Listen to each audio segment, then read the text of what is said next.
குளக்கட்டுகள் வெடிச்சா தண்ணி தான் வெளியே வரும். ஆனா இங்க பீகாரை வெளியே மன்னர் காலத்துல புதைக்கப்பட்ட புதையல் தான் வெளியே வந்தது. சுமந்திரன் அவர்கள் இந்த கருத்தை ஆதரிச்சிருந்தார். வாக்கு அரசியலை செய்ய வேண்டாம் என்பது இந்த வடகிழக்குல தமிழ் மலைய மக்களை குடியேற்ற போறோம், சேதங்களும் மக்கள் உயிரிழப்பும் ஏற்பட்டிருக்கு என்ற ஒரு குற்றச்சாட்டை முன்வைத்திருக்கிறார். வணக்கம் வினோய். வணக்கம் மகன்ராஜ். என்ன இன்றைக்கு முக்கியமான என்ன விடயம்? முக்கியமான விடயம் பழைய சபாநாயகர் தெரிந்தானே உங்களுக்கு? பழைய சபாநாயகர், அனுரா அரசாங்கத்தின் பழைய சபாநாயகர், முதலாவது சபாநாயகர். அவர் அண்மை காலமாகவே நிறைய சம்பவம் செஞ்சு கொண்டிருக்கிறார். அதுல விபத்து ஒன்றை ஏற்படுத்தியிருக்கிறார். வாகனத்தில் செல்லும் போது ஒரு தாயார் மற்றும் 6 மாத குழந்தை மீது தன்னுடைய விபத்தை ஏற்படுத்தி அவர்கள் காயமடைந்திருக்கிறார்.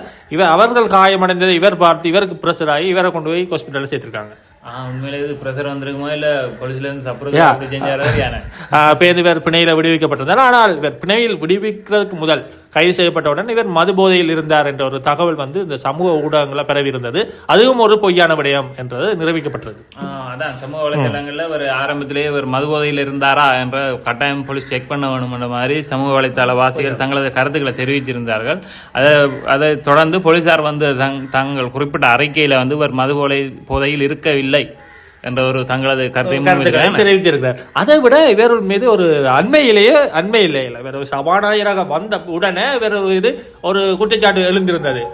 எதிர்கட்சிகளுடைய வாய்க்கு தீனி போடுவதாக அந்த விடயம் அமைந்திருந்தது. என்னென்று பார்த்தால் இந்த கலாநிதிக்குரிய பட்ட படிப்பு இவர் முடிக்கவில்லை, இவர் போய் கூறுகிறார் என்று சொல்ல இவர் டக்குன்னு சொல்லியிருந்தார், நான் முடிச்சிருந்தான், என்னோட ஆதாரம் இருக்கு, நான் அந்த ஆதாரத்தை காட்டிட்டு நான் மீண்டும் சபாநாயகர் பதவியில் அமருவேன் என்று அவர் சொல்லியிருந்தார். நிச்சயமாக இது மிகவும் நகைப்புக்குள்ள உரியதாகவும் அனுரா அரசாங்கத்தை விமர்சிக்கிறதுக்கான கருத்தாகவும் அப்போ மட்டுமில்லை இப்போவும் இருந்து கொண்டு வருது. ஏனென்றால் அவர் இதுவரை காலத்துக்கும் தனது சர்டிபிகேட், அதாவது தனது பட்டப்படிப்புக்கான ஆவணங்கள் எதுவுமே சமர்ப்பிக்கவில்லை. நான் பார்லிமெண்ட்ல சமர்ப்பிப்பேன் என்ற அடிப்படையில் பார்க்கும்போது அவர் ஒரு பொய் தான் சொல்லியிருக்கிறார். அப்ப அனுரா அரசாங்கத்தின் பொதுவாகவே அனுராவினுடைய ஒரு தனி ஆளுமையின் கீழே தான் இந்த அரசாங்கம் அமைஞ்சு இருக்கு.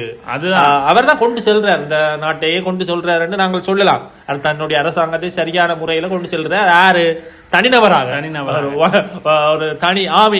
அது மட்டும் இல்லாம இப்ப நாமல்ற பட்டத்தை நிரூபிக்க சொல்லி இப்ப ஆளுங்கட்சி கேட்டுக்கொண்டு நிற்கிறது இந்த சந்தர்ப்பத்துல தங்களுடைய அதாவது தங்களுக்கு ஆதரவளிக்கும் பாராளுமன்ற உறுப்பினர் பட்டத்தை நிரூபிக்க முடியாத அளவுக்கு இப்ப அனுரா அரசாங்கம் இருக்குது. அதே சந்தர்ப்பத்துல அவங்க நாமளே நக்கல் பண்ற மாதிரி இல்ல நீ உண்ட சர்டிபிகேட் நீ உண்ட பட்டம் விலை என்ற மாதிரி தங்களோட கருத்தை தெரிவிக்கிறாங்க. உண்மையிலேயே இவ்வாறான சில நபர்களுடைய செயற்பாடுகளால் தான் அனுரா அரசாங்கத்துக்கு எதிரான பல விமர்சனங்கள் முன்வைக்கப்பட்டு வருகிறது. இது எதிர்கட்சிகளுடைய வாய்களுக்கு தீனி போடுவதாக அமைகிறது. இவ்வாறான ஒரு செயற்பாடுகள் வருங்காலத்தில் இவர்களை போன்றவர்களை அனுரா அரசாங்கம் தவிர்த்துக் கொள்ளணும். தவிர்த்துக் கொண்டால் இன்னும் வளர்ச்சி காணலாம், அடுத்த முறையும் ஆட்சி அமைக்கலாம் என்ற ரீதியில பார்க்கலாம். அது மட்டும் இல்லாம நிச்சயமா இதுல இன்னொரு விஷயத்தை குறிப்பிடணும். ஒட்டுமொத்த கட்சியை அனுரதான் தன்னை தோல்ல தூக்கி சுமக்கிறாரா என்ற ஒரு கேள்வி இங்கே இருக்கு. அனுமான் மலைய சுமந்த மாதிரி ஒட்டுமொத்த கட்சியும் அனுரா என்ற ஒரு தனிநபர் தான் கொண்டு செல்கிறார் என்றுதான் நாங்கள் பார்க்கக்கூடியதாக இருக்கு. ஏனென்றால் தற்காலத்தில் இருக்கிற அவர்களுடைய உறுப்பினர்கள் தங்களுடைய ஆளுமையை இன்னுமே வெளிப்படுத்தவில்லை. அண்மையில கூட பிரதமர் மீது கூட பாரிய ஒரு விமர்சனம் ஏற்பட்டிருந்தது. அவர் ஆளுமை குறைந்தவரா என்ற ஒரு கேள்வி சமூக ஊடகங்கள்ல பரவி வந்திருந்தது. இந்த அரசாங்கம் அமைக்கப்பட்ட ஆரம்ப காலத்துல பிரதமரை ஆகவும் தூக்கி காய்க்கிறது உங்கள் கலாநிதி பட்டம் எங்களுக்கு எல்லாத்துக்கும் தேவையான தற்போது தான் விமர்சன பொருளாகவும் காணப்படுகிறார். இந்த பிரதமர் வந்தவுடனே புதிய பிரதமர் வந்தவுடனே இல்ல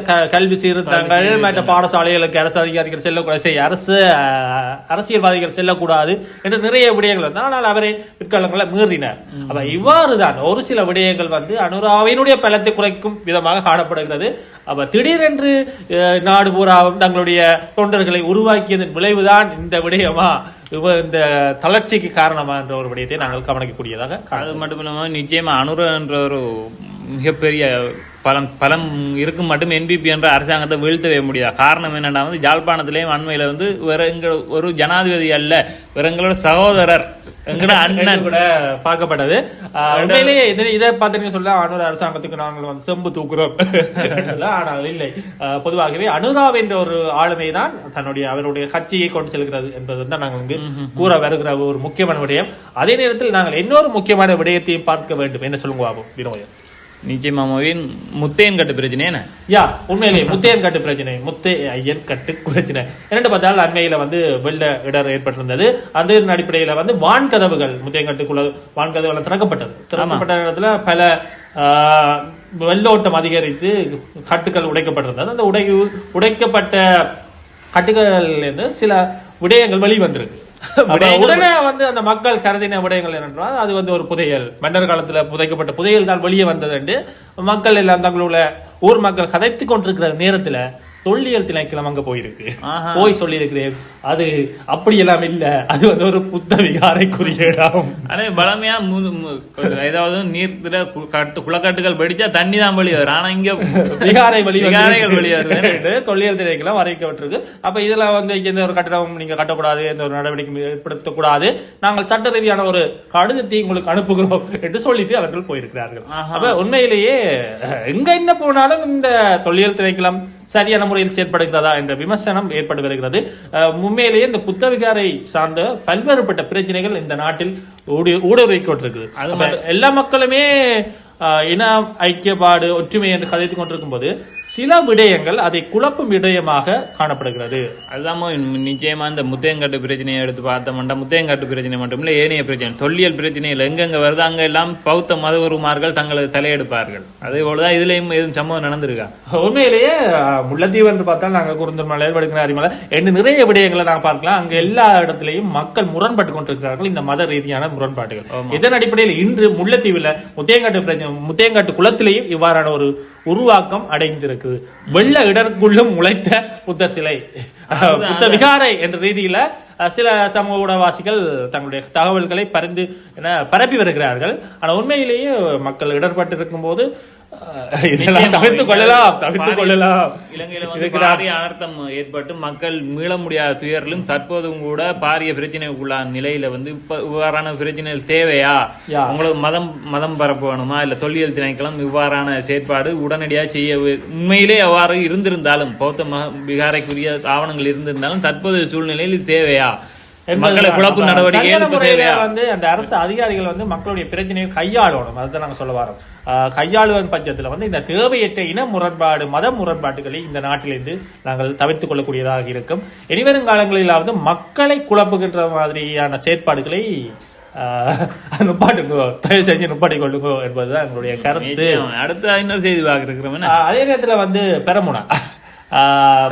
பெரமுனா கட்சியின் பொதுச் செயலாளர் சாகர காரியவாசம் அவர் முக்கியமான கருத்து சொல்லியிருக்கிறார். என்னன்னா இந்த அனர்த்த ஏற்பட்டிருந்தது வெள்ளப்பெருக்கு புயல், அதன் போது மக்களுடைய உயிர்கள் நிறைய பேர் இறந்திருக்கிறார்கள், சொத்துக்கள் அளிக்கப்பட்டிருக்கிறது, நாடு ஸ்தம்பித்து போயிருந்தது. இதற்கு முக்கியமான காரணம் யாருன்னு பார்த்தா இன்றைய அரசாங்கம் தான் காரணம் என்று ஒரு குற்றச்சாட்டை அவர் முன்வைத்திருக்கிறார். அது மட்டும் இல்ல இந்த இதே குற்றச்சாட்டை பார்லிமெண்ட்ல சாணக்கியன் அவர்கள் முன்வைச்சிருந்தார். அரசாங்கம் வந்து எந்த விதமான முன்னெச்சரிக்கை நடவடிக்கைகளை மேற்கொள்ளவில்லை, இதுக்கான ஒட்டுமொத்த பொறுப்பையும் அரசாங்கம் தான் உடனடியாக ஏற்றுக்கொள்ள வேண்டும். அனர்த்தம் தொடர்பான விடயங்கள் முன்னறிவிக்கப்பட்டிருக்கு. ஆனால் அரசாங்கம் தகுந்த முறையிலான செயற்பாடுகளை முன் எடுக்காத காரணத்தால் தான் இந்த அனர்த்தத்தில் இவ்வளவு சேதங்களும் மக்கள் உயிரிழப்பும் ஏற்பட்டிருக்கு என்ற ஒரு குற்றச்சாட்டை முன்வைத்திருக்கிறார்கள். இது ஒரு விதத்தில் நாங்களும் பொதுமக்களும் ஏற்றுக்கொள்ளுகிற ஒரு விதமாக காணப்படுகிறது. அது மட்டும் இல்ல, நாமது பிரதிராஜ் அவர்களும் தனது கருத்தில் இவ்வாறான ஏற்கனவே நாங்கள் குறிப்பிட்டிருந்தோம், இது தொடர்பான அழிவு நிச்சயம் என்ற மாதிரி முன்னறிவித்தலை விடுத்திருந்தோம். தனது கருத்தை முன்வைத்திருக்க. அப்ப அரசாங்கம் இந்த இடத்துல பிழை விட்டிருக்கா என்றுதான் நாங்களுக்கு சிந்திக்கக்கூடியதா இருக்கும். அதே நேரத்தில் வந்து சமூக ஊடகங்கள்ல பரப்பப்படுகிற முக்கியமான விடயம் என்றால் இந்த உயிரிழப்புகள் சரியான முறையில் கணக்கிடப்படவில்லை என்ற ஒரு குற்றச்சாட்டு முன்வைக்கப்பட்டிருக்கு. அது உண்மை பொய்யை தாண்டி அது எவ்வாறு என்றுதான் நாங்கள் சிந்திக்கக்கூடிய ஒரு விடயமா இருக்கிறது. தங்களுடைய அரசாங்கத்தை பாதுகாத்துக் கொள்வதற்காக அந்த இறப்பு வீதங்களை குறைத்து கூறுவதாக ஒரு குற்றச்சாட்டும் முன்வைக்கப்பட்டு வருகிறது சமூக ஊடகங்கள். அது மட்டும் இல்லாமல் தற்பொழுதும் கூட இந்த மண் சரிவின் கீழ் புதையுண்ட மக்களை எவ்வாறு கணக்கெடுப்பு என்ற ஒரு பிரச்சனை இருக்கு. அதாவது காணாமல் ஆக்கப்பட்ட ஒரு பிரச்சனை இருக்கு. அதாவது காணாமல் போனோர் ஒரு பிரச்சனை இருக்கு. இந்த காணாமல் போனவர்கள் எத்தனை பேர் மீண்டு வருகிறார்களோ தெரியவில்லை, மீண்டு வருகிறார்களோ இறந்து விட்டார்களோ, அதுல வந்து கணக்கெடுக்கிறது கொஞ்சம் சிரமமான விஷயம். அதையும் நம்ம குறிப்பாக வந்து சில நபர்களுடைய சுய லாபத்திற்காக மலையக மக்கள் வந்து இன்று வரையும் பழியாக்கப்பட்டு வருகிறார்கள் என்பதுதான் ஒரு முக்கியமான அது விடயம். மட்டும் இல்லாம இந்த வடகிழக்குல தமிழ் மலைய மக்களை வந்து குடியேற்ற போறோம் என்ற ஒரு பிரச்சனை. உண்மையிலே வந்து மக்களின் துயரத்தை வைத்து அரசியல் செய்பவர்கள் தான் இந்த கதைகளை பரப்பி வருகிறார்கள் என்ற உண்மையிலே நல்ல விடயம் தான். வடக்கு கிழக்கிலே இல்ல பாதிக்கப்பட்ட மக்கள் அங்க இருக்கையில ஆட்டிக்கு நாங்கள் இஞ்சாலம் கொண்டு வந்து அவர்களை குடியேற்றுவது வந்து ஒரு வரவேற்கக்கூடிய விடயம். ஆனால் அது சாத்தியப்பாடு இருக்கா என்பதுதான் முக்கியமாக கவனிக்கப்பட வேண்டிய ஒரு விடயம். அதே நேரத்தில் வந்து இந்த விடயத்தை வைத்து அரசியல் செய்கின்ற சுய லாபத்திற்காக சிலவர்கள் தங்களுடைய கருத்துக்களை இவ்வாறு தேவையற்ற விதங்களை பரப்பி வருகிறார்கள். அதை வந்து இதுல முக்கியமா சொல்லணும், மனோ கணேசன் அவர்கள் தனது கருத்துக்களை வெளியிட்டிருந்தா இங்க எங்களுக்கு மக்களுக்கு இங்க காணி தர அரசாங்கம் தயாராக இல்லாவற்றில் கட்டாயம் செய்யும். ஏன்னா பல தனவந்தர்களும் சரி பல நிர்வாகிகளும் சரி இந்த விடயத்தை நான் சொல்றேன், இவர்கள் அரசியல் செய்கிறார்கள், அந்த மக்களுடைய துயரத்தை வைத்து அரசியல் செய்கிறார்கள். அப்ப உண்மையிலே அவர்களை கொண்டு வந்து குடியேற்றுவது அல்ல அவர்களுக்குரிய பொருத்தமான வடக்கு கிழக்கில் சொல்லல, பொதுவாகவே அவர்களுக்கு பொருத்தமான இடத்தில் குடியேற்றுவது வந்து வரவேற்கக்கூடிய எல்லா மக்களும் ஏற்றுக்கொள்ளக்கூடிய ஒரு விடயம் தான். ஏன்னா அவர்களுடைய அத்தியாவசியம் அது. ஆனால் இந்த விடயத்தை வைத்து யாருமே அரசியல் செய்யக்கூடாது. மக்களுடைய துயரான நேரத்தில் வாக்கு அரசியலை செய்ய வேண்டாம் என்பதுதான் எங்களுடைய. அதுலயும் வந்து சுமந்திரன் அவர்கள் இந்த கருத்தை ஆதரிச்சிருந்தாரு. வடக்கு கிழக்கு தயாராக உள்ளது என்ற ஒரு கருத்தை வெளியிட்டிருப்பதாக தகவலோடு பெறப்படுகிறது. இது விமர்சிக்கிறார் நம்முடைய அர்ஜுனா கொஞ்சம் விமர்சித்த மாதிரி கருத்துக்கள் சொல்றீங்க. இதை தொடர்பான தகவல்களை மேலதிகமா அடுத்த செய்தியில் வாங்க. நன்றி, வணக்கம். உங்க ஜால்ரா பொலிட்டிக்ஸ் டீம்.